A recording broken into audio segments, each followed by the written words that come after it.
Unang kita pa lang ay nagustuhan na ni Liza ang bahay. Hindi kalakihan pero ayon ito sa panlasa niya. May malawak na bakuran na natatamnan ang isang bahagi ng namumulaklak na mga halaman. Ang gawing likuran ay may mga puno na nagbibigay ng lilim at masarap na dapyo ng hangin. Kailan po kayo lilipat? Usisa ni Mr. Cruz, ang realty agent na nakapagbenta sa mag-asawang Mendoza ng bahay at lupa. Saturday po next week. Sige po, Saturday next week, ready na yan. Nakangiting wika ni Mr. Cruz. Kumpara sa ibang mga bahay at lupa na natignan ng mag-asawa, ang bahay na iyon ang pinakamalapit sa panlasa nila. Mahilig sa halamang namumulaklak si Liza. Mahilig naman sa nature si Danny. Ang dalawa nilang anak, si Nadine at Greg, ay tiyak na masisiyahan sa kakatakbo sa malawak na bakuran. Ideal din ang lugar sa pinaglipatan kay Danny. Wala pang kalahating oras mula roon ang magiging bagong opisina nito. Ang mga bata naman, dahil maaari na mag-aral sa bayan ay 10-minute drive lang sa school mula sa bahay. Convenient talaga, kaya naman natutuwa ang mag-asawa.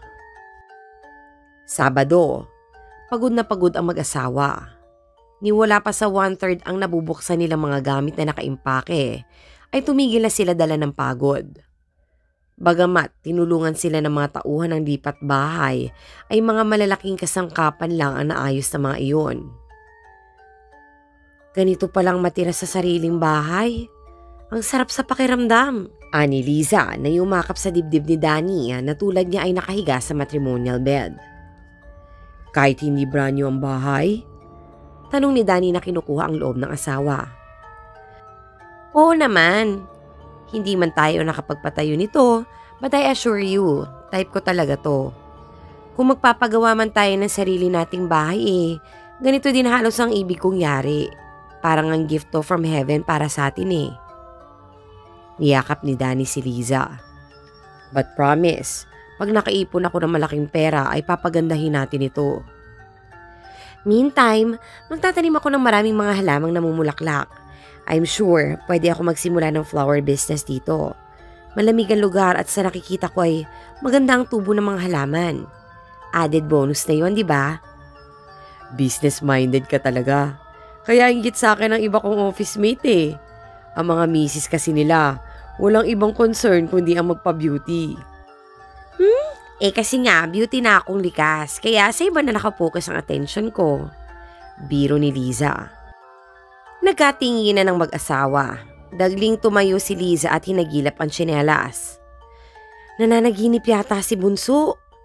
Wika nito na ang tinutukoy ay si Greg. Sinundan ni Danny ang babae ngunit hanggang pintuan lamang siya sa katabing kwarto.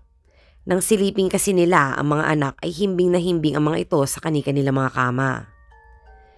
Narinig mo yun, di ba? Parang may umiiyak. Sabi ni Liza. Parang ingit lang, parang daing ganun. Pakli ni Danny. Halos hating gabi na nakatulog ang mag-asawa dahil hindi sila mapakali sa narinig nila tila ingit ito pero hindi naman nila alam kung saan nanggagaling. Araw ng linggo. Nalimutan na ng mag-asawa ang narinig nila nung nakaraang gabi dahil na rin sa dami ng gawaing kailangan nilang tapusin. May pasok na kinabukasan si Danny at may iwang mag-isa si Liza.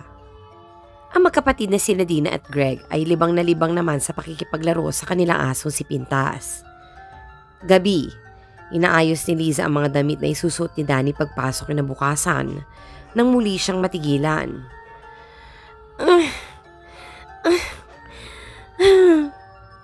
Pinakinggang mabuti ng babae kung saan nanggagaling ang ingay. Pero wala na siyang narinig matapos iyon. Sinabi niya yon kay Danny. Hindi na ordinaryo yan Baka may maligno na sa bahay na to. Anang lalaki. Ano ka ba? Panahon pa ni Kopong-Kopong yun Saka hindi ako naniniwala sa maligno. Sabi ni Liza. Pero nang magbadaling araw at gisingin silang mag-asawa ng kaparehong ingay, hindi na mapakali si Liza. Parang sa dingding nang gagaling? Sabi niya na idinikit pa ang tenga sa dingding. Paulit-ulit na iyon. Dito nga! Sabi ni Liza na itinuturo sa asawa ang dingding. Idiniin din ni Danny ang kanyang tenga si dingding. What's this?